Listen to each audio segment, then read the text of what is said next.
गुरु प्यारी साध संगत जी, आज फिर से एक सुंदर सी साखी आप सभी को सुनाने जा रही हूँ।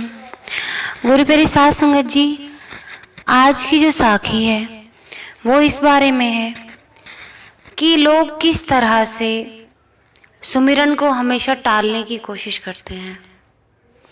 हमेशा कहते हैं कि हमारे जीवन में ये हो रहा है, हमारे जीवन में इतना सारा काम है, और या फिर हमारे जीवन में बहुत सारी मुश्किलें हैं, हमें उससे ही फुर्सत नहीं मिलती। अगर इन सब से फुर्सत मिले तो जाके हम सुमिरन करें। हमारी जिम्मेदारियां पूरी नहीं हुई हैं, जिम्मेदारियां पूरी कर लेंगे, और जब हमारी जिम्मेदारियां पूरी हो जाएंगी तो हम बुढ़ापे में सिमरन करेंगे। किसने देखा है ज़िंदगी हमारी कितनी बाकी रह गई है, या हम कितना जीवन काल लेकर आए हैं ऊपर से, जो हम ये सोच लेते हैं कि ये समय गुजर जाएगा तो हम सुमिरन करेंगे, बाकी की बची हुई ज़िंदगी सुमिरन में लगाएंगे। तो गुरु प्यारी साध संगत जी, जो लोग ये सोचते हैं कि हम बाद की बची हुई ज़िंदगी में सुमिरन करेंगे, तो परमात्मा भी इसी तरीके से आपको जवाब देंगे। अगर आप परमात्मा को बचे कुछ टाइम में सुमिरन करने के लिए रखते हैं तो आपके साथ भी वही बचा कुचा व्यवहार होगा आगे से। तो गुरु प्यारी साध संगत जी, सुनते हैं आज की ये सुंदर सी साखी जो बहुत कुछ सिखाकर जाएगी हमें। ये कहानी है एक आदमी की जो अपने घोड़े पे सवार होकर कहीं जा रहा था। उसके घोड़े को और उसे बहुत ज़ोर से प्यास लगी थी। कुछ दूर कुएं पर एक किसान बैलों से रहट चलाकर खेतों में पानी लगा रहा था। पुराने ज़माने में रहट होती थी जिसमें बैलों को लगाकर किसान उनको चलाते थे और फिर पानी कुएं से बाहर निकलता था। मुसाफिर कुएं पर आया और घोड़े को रहट में से पानी पिलाने लगा, पर जैसे ही घोड़ा झुककर पानी पीने की कोशिश करता, रहट की ठक ठक की आवाज़ से डर के पीछे हट जाता। यही काम घोड़े ने काफ़ी देर तक किया। तो मुसाफिर ने सोचा, कोई बात नहीं, बीच में मैं पानी पी लेता हूँ, मुझे भी प्यास लगी है, फिर दोबारा कोशिश करूँगा घोड़े को पानी पिलाने की, क्या पता हो सकता है उसका मन ना हो। मुसाफिर ने पानी पिया, फिर दोबारा उसने कोशिश की अपने घोड़े को पानी पिलाने की। अब मुसाफिर से रहा ना गया, कुछ देर तो उसने देखा। अब उसने फिर किसान से कह डाला कि किसान भाई, थोड़ी देर के लिए अपने बैलों को रोक लें ताकि ये रहट की ठक ठक बंद हो और घोड़ा पानी पी सके। किसान ने हंसते हुए कहा, भैया पहली बार रहट देखा है क्या आपने? मुसाफिर ने कहा, क्यों? कहते, आपको दिख नहीं रहा कि बैल रहट को चला रहे हैं तो ही पानी बाहर आ रहा है, और मैं खेतों में पानी लगा रहा हूँ, कहीं पानी रोक भी नहीं रहा हूँ, और ना मेरे पास कोई बर्तन है जिसको मैं भर के रख सकूं। तो जैसे ही ये बैल रुक जाएंगे तो कुएं में से पानी आना भी तो बंद हो जाएगा। क्या आपने ये नहीं सोच रहे हो? आप तो मुझे कह रहे हो इनको रोक दो, तो पानी कैसे पिएगा आपका घोड़ा? इसलिए पानी अगर इसको पीना है तो इस ठक ठक की आवाज में ही पीना पड़ेगा। अब मुसाफिर बड़ा परेशान होने लगा और सोचने लगा कि मैं अपने घोड़े को कैसे पानी पिलाऊं। घोड़े को यही करते करते बहुत समय हो गया, प्यास से बेहाल हो गया।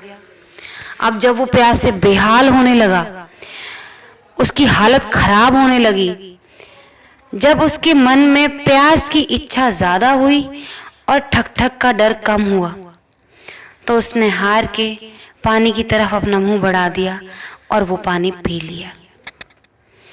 तो गुरु प्यारी साध संगत जी, ठीक ऐसे ही अगर हम सोचे कि जीवन की ठक ठक यानी हलचल बंद हो तभी हम सेवा, सुमिरन, सत्संग आदि करेंगे, तो ये हमारी भूल है। हमें भी जीवन की इस ठक ठक यानी हलचल में से ही समय निकालना होगा, तभी हम अपने मन की तृप्ति कर सकेंगे। वरना जिस तरीके से उस घोड़े का बुरा हाल हुआ, उस ठक ठक की आवाज़ से वो डरता रहा, उसने पानी नहीं पिया। और जब उसको लगा कि मेरे प्राण पखेरु उड़ जाएंगे अगर मैं और ज़्यादा प्यासा रहा, तो वो उस डर को भूल गया और तब जाके उसने पानी पिया।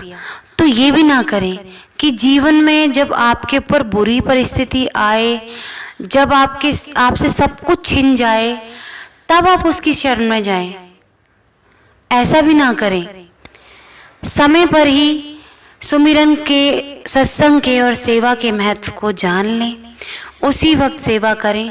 ज़रूरी नहीं है कि आप दुख में ही सुमिरन करेंगे, सुख में सुमिरन करते रहिए। आप जब अपनी जिम्मेदारियों को निभा रहे हैं तब भी आप सुमिरन कर सकते हैं। सुमिरन के लिए ज़रूरी नहीं है कि आपको एक जगह बैठना है। सुमिरन आप चलते फिरते कर सकते हैं। किसी के लिए काम कर रहे हैं तो आप अंदर से सुमिरन करते रहिए। गुरु प्यारी साध संगत जी, आप हर समय सुमिरन कर सकते हैं।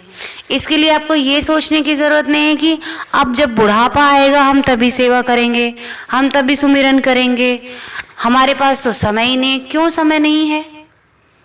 आप सारा दिन काम करते हो, अगर आप ऑफिस में हो तो एक फाइल निकाल रहे हो तो परमात्मा का नाम लेकर निकालो। पेन से एक शब्द भी लिख रहे हो तो परमात्मा का नाम लेकर लिखो। हर शब्द उसके नाम का लिखो। मन मन में ध्यान लो। खाना खाते हो सुमिरन करके खाओ। तो जीवन में समय ही समय है, लेकिन इंसान बहुत बहानेबाज है। वो सुमिरन से इतना दूर भागता है क्योंकि आजकल का जैसा माहौल हो गया है, बुरी संगत में संगत ज़्यादातर लोगों की अच्छी नहीं है।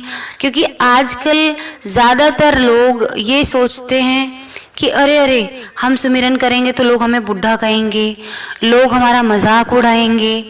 क्योंकि आजकल की जनरेशन भी कुछ ऐसी ही है जो ज़्यादातर मजाक उड़ाती है लोगों का पूजा पाठ करने पे, सुमिरन करने पे।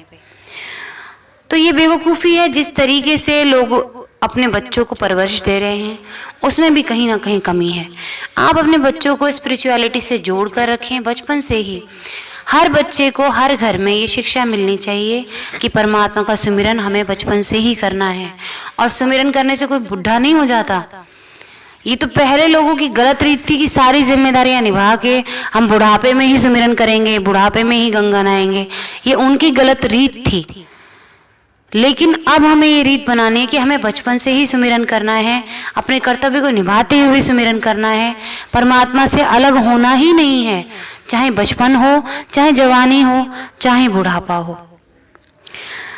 तो गुरु प्यारी साध संगत जी, सुमिरन बचपन से ही करना चाहिए और हमें बहाने नहीं ढूंढने चाहिए कि हमारे जीवन में ये पूरा हो जाएगा, ये काम हो जाएगा तो ही हम ये काम करेंगे, सुमिरन करेंगे और परमात्मा के दर्शन करने जाएंगे। तो परमात्मा को ध्याने का कोई समय ऐसा नहीं है कि आप उसके लिए कहें कि नहीं हम तो इसी समय पे ध्याएंगे। उसको हर समय आप सुमिर सकते हैं। तो गुरु प्यारी साध संगत जी, आज इसी के साथ इस सुंदर सी साखी को यहीं समाप्त करना चाहूँगी। मिलती हूँ आपसे अपनी अगली वीडियो में नई साखी के साथ। तब तक के लिए खुश रहें, सुमिरन करते रहें, सच्ची सेवा करते रहें।